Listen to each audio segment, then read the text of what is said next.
El rapto. ¿Qué es y qué no es? Cuando se menciona la palabra rapto, las reacciones son diversas. Algunas personas saben que se refiere a la venida de Cristo para llevarse a la iglesia al cielo. Otras asocian incorrectamente el rapto con la segunda venida de Cristo. Y otras no tienen idea de qué es el rapto.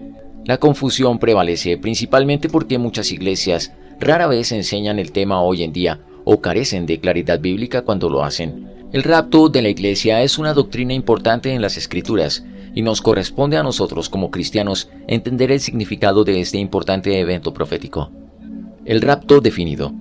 El rapto se enseña claramente en las Escrituras. Dos pasajes centrales describen el rapto. Primera de Tesalonicenses capítulo 4, versículos 13 al 18 y Primera de Corintios capítulo 15, versículos 50 al 54. El rapto se refiere al momento en que Jesucristo descenderá del cielo con un grito, la voz de un arcángel y la trompeta de Dios para reunir a todos los verdaderos cristianos en el cielo. Los que ya murieron y los que están vivos serán arrebatados juntos para encontrarse con el Señor en el aire. Primera de Tesalonicenses capítulo 4 versículos 16 al 17.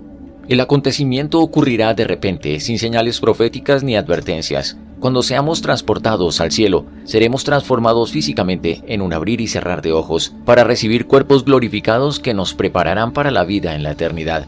El apóstol Pablo escribió: en un momento, en un abrir y cerrar de ojos, a la final trompeta, porque se tocará la trompeta y los muertos serán resucitados incorruptibles y nosotros seremos transformados, porque es necesario que esto corruptible se vista de incorrupción y esto mortal se vista de inmortalidad.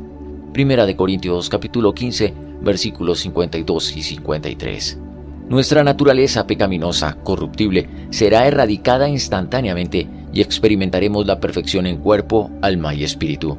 Pablo dijo que Cristo transformará el cuerpo de la humillación nuestra para que sea semejante al cuerpo de la gloria suya.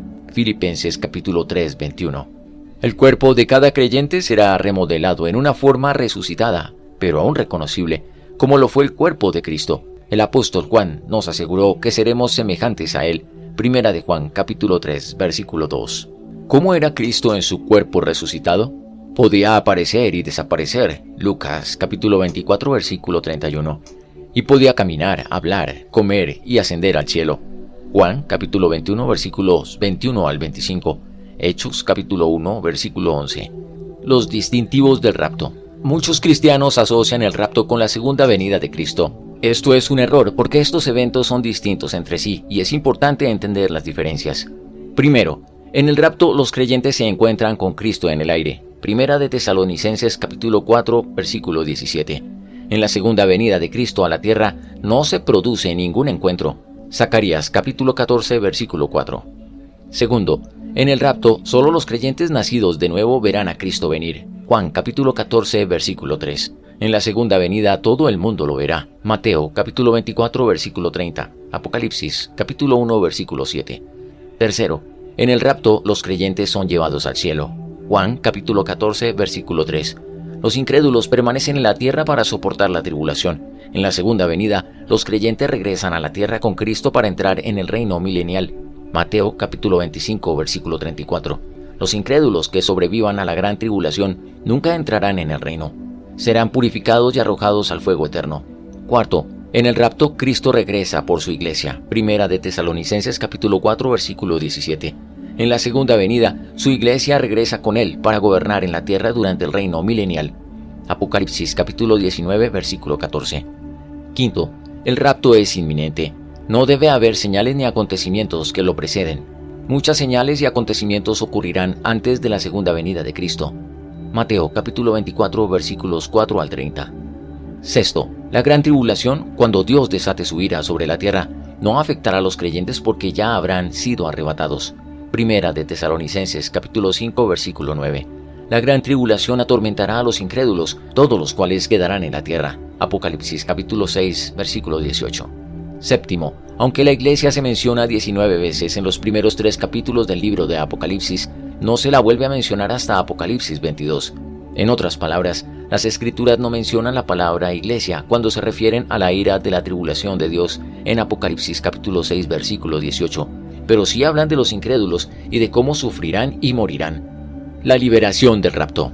La misión principal del rapto es liberar a la iglesia del juicio iracundo de Dios sobre la humanidad pecadora que afligirá a toda la tierra. Pablo le dijo a la iglesia de Tesalónica: esperad de los cielos a su Hijo, al cual resucitó de los muertos, a Jesús, quien nos libra de la ira venidera. Primera de Tesalonicenses, capítulo 1, versículo 10. Después de hablar del rapto, capítulo 4, versículos 16 y 17, Pablo dijo: porque no nos ha puesto Dios para ira, sino para alcanzar salvación por medio de nuestro Señor Jesucristo. Ese evento está planeado para los pecadores que lo rechazan. Si no recibimos a Cristo, debemos pagar por nuestro pecado nosotros mismos, y la paga del pecado es muerte. Romanos capítulo 6, versículo 23. Hoy vivimos en la era de la gracia, o la era de la iglesia. La era de la iglesia comenzó el día de Pentecostés, Hechos capítulo 2, y terminará en el rapto, Primera de Tesalonicenses, capítulo 4, versículos 13 al 18. Pero el programa de Dios continúa a través de la gran tribulación y hasta el reino milenial y la eternidad. Los santos de la iglesia regresarán con Cristo en la segunda venida, vestidos de lino blanco puro que simboliza sus actos justos, y gobernarán y reinarán con Él durante 1000 años. Apocalipsis capítulo 19, versículo 8 y versículo 14. Apocalipsis capítulo 20, versículo 4. ¿Qué plan tan glorioso ha establecido Dios para quienes ponen su fe en Cristo para la salvación? ¿Lo ha hecho usted ya?